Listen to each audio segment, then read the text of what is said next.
chẳng có bi xúc ga mong cô nữa bên giang rơi đỡ tô tâm đôi chân ga bên giang năm đỡ tô tranh đất nữa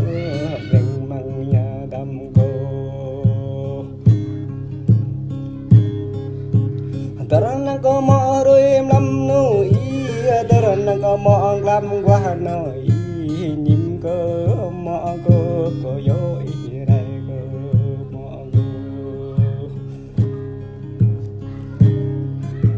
nhìn cô về mo na cô cho mo đó đông nuôi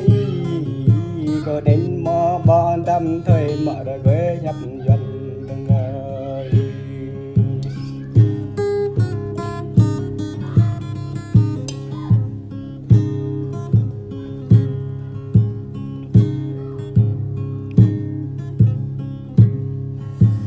đốm mõ nhấp nuôi chẳng có đúng câu đã đất nuôi đốm mõ nhấp nuôi chẳng có bao cho bay